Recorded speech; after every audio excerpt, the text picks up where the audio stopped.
Assalamualaikum warahmatullahi wabarakatuh.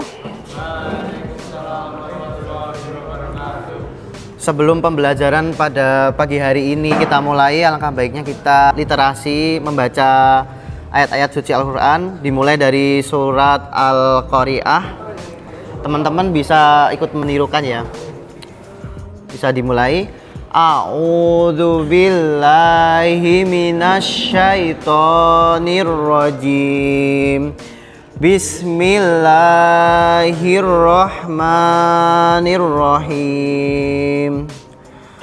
Al-Qari'ah mal Qari'ah wa ma adraka mal Qari'ah.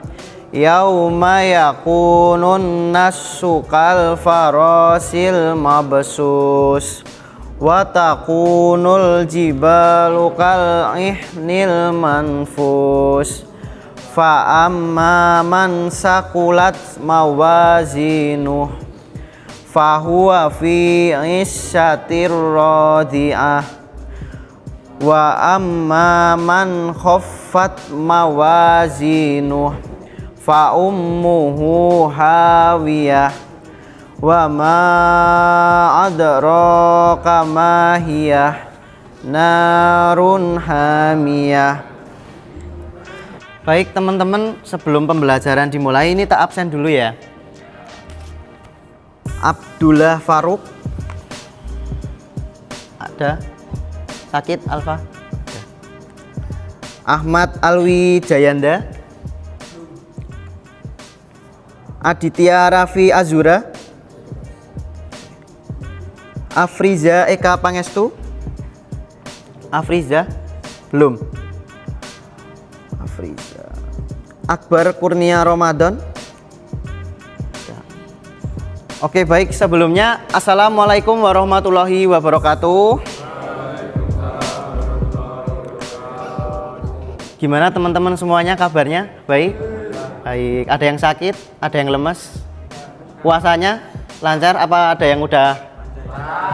Alhamdulillah. Pembelajaran hari ini kita akan membahas mengenai dekorasi keramik, karya keramik. Jadi teman-teman kemarin saya perhatikan juga sepertinya sudah sedikit banyak sudah tahu ya tentang dekorasi keramik yang bisa dilakukan waktu membuat produk atau setengah matang. Jadi produk masih posisi belum dibakar namun sudah mengeras.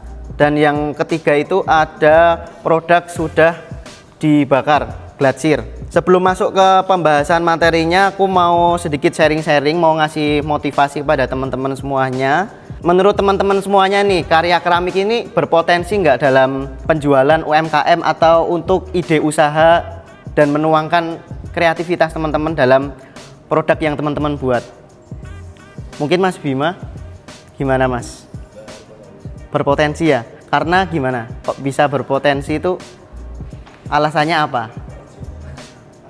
Kok bisa karya keramik itu bisa berpotensi bernilai jual dan bisa untuk usaha UMKM? Karena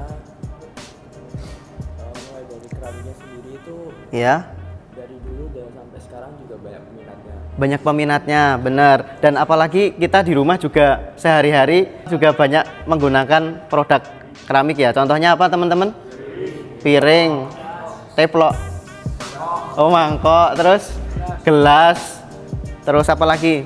Teko, ada nggak teko? Guci, vas bunga, banyak banget ya teman-teman ya. Nah, sebelumnya aku mau memperkenalkan diri dulu. Basic saya itu ada di Kriya Kulit.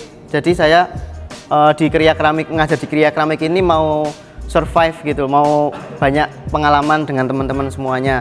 Nah, kemarin kebetulan saya buat karya itu belum lama ini, karya lukisan Willy Salim. Mungkin teman-teman ada yang pernah nonton kontennya. Nah, itu alhamdulillah bisa mengantar saya ke Istana Yako Willy dan di sana diberi apresiasi lah. Dikasih iPhone, terus dikasih uang transport juga. Jadi teman-teman juga bisa menjadi contoh ya, ini ternyata dengan peluang kreativitas kita itu bisa menimbulkan sesuatu yang tidak kita duga. Apakah saya bisa menduga, saya bisa diundang ke Istana Billy Salim kan sebelumnya nggak menduga ya. Saya cuman menuangkan ide kreativitas saya, terus ternyata saya upload konten kok suka gitu, kok terus dihubungin diundang ke sana. Jadi teman-teman dari keramik ini juga sangat memungkinkan, sangat berpeluang juga. Jadi tidak dari kulit, tidak dari batik, tidak dari logam dan karya-karya kria lainnya, dari keramik pun bisa kita tuangkan idenya dan sangat bisa kita bereksperimen, bereksperience untuk menjadi kreatif. Pengertian dekorasi. Dekorasi adalah unsur hias untuk memperindah suatu benda bergantung pada kreativitas dan kepekaan estetis pembuatnya. Dalam keramik, dekorasi bisa berasal dari unsur alami seperti pijitan, jejak tangan, atau teknik khusus yang dikomposisikan dengan tepat. Nah, teman-teman kemarin kalau boleh tahu menerapkan dekorasinya ke karya teman-teman itu pakai teknik apa ya? Kemarin aku lihat kelas ini membuat putar centering itu buat apa? Mo ya? Buat mo. Nah, itu setelah finishing kan teman-teman mendesain mendekorasi paling bawah itu loh yang buat dudukan itu namanya apa? Trimming ya. Itu kan teman-teman mendekorasi nih. Teman-teman memperhatikan nggak bahwa mendekorasi itu memerlukan sebuah harmoni, proporsi, keseimbangan, irama, dan aksen. Jadi contohnya nih, wah aku buat mo nih, buat mo, terus pengen aku dekorasi, tapi kok masih ngasal gitu, yang penting bagus. Itu salah apa benar teman-teman? Salah. Jadi seharusnya kita mempertimbangkan yang pertama ada proporsi benar, habis itu keseimbangan, irama, dan harmoni. Estetika ya enggak? Estetika. Ergonomi, mungkin fungsi kemarin sempat dibahas sama Bu Lilis juga. Jadi teman-teman buatmu kan ada handle tuh. Kalau semisal handle-nya terlalu kecil kan dipegang nggak nyaman ya kan? Itu termasuknya apa? Estetika atau apa? Kenyamanan. Berarti ergonomi. Oke, baik. Yang kedua, dekorasi harus menguatkan bentuk, bukan merusaknya. Jadi teman-teman membuat dekorasi itu apakah perlu dilem nggak? Perlu. Kalau nggak dilem nanti kalau pas pembakaran otomatis bakal copot dan akhirnya produk tersebut gagal dan rusak. Oke. Yang ketiga, digunakan secukupnya. Jadi apakah fungsi dan dekorasi itu lebih banyak dekorasinya atau mengutamakan fungsinya? Teman-teman pilih yang mana kira-kira kalau membuat suatu produk? Fungsi ya. Soalnya kalau semisal kita buat lebih banyak porsi dekorasinya, otomatis karya itu tidak fungsional. Mungkin karya itu bisa dijadikan sebagai pajangan. Pada teknik dekorasi keramik ada dua teknik yang sering digunakan, yaitu yang pertama tadi relief. Hiasan timbul dengan menambahkan atau mengurangi tanah liat. Teman-teman kemarin sudah mencoba kan buatmu itu di di dekorasi, iya toh? Dekorasi apa itu teman-teman? Kebanyakan apa? Bunga, ya kan, kemarin bunga terus dikasih warna.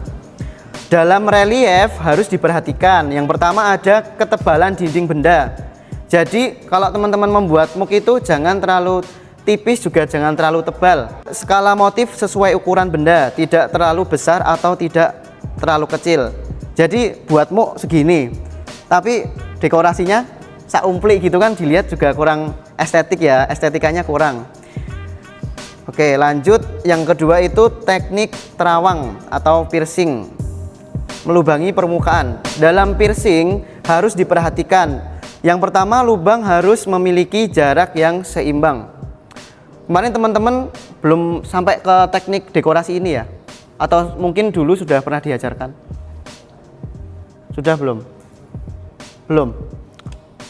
Oke, ini teorinya tak sampaikan ya. Yang pertama, lubang harus memiliki jarak yang seimbang. Yang kedua, diameter lubang sesuai ukuran benda.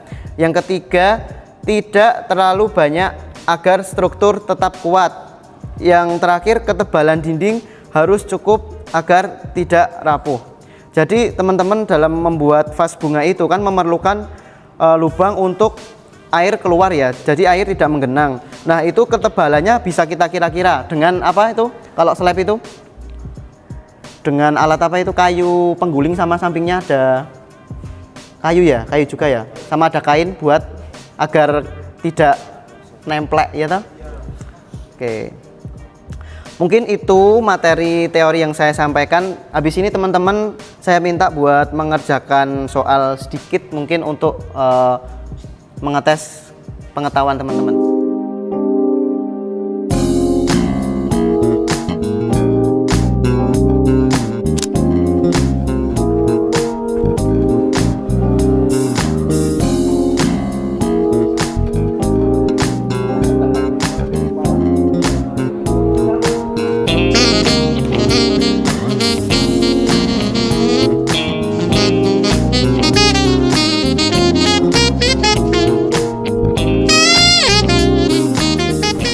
Tinggal uraian ini mas, tinggal uraian. Mantap. Ayo semangat, semangat, semangat.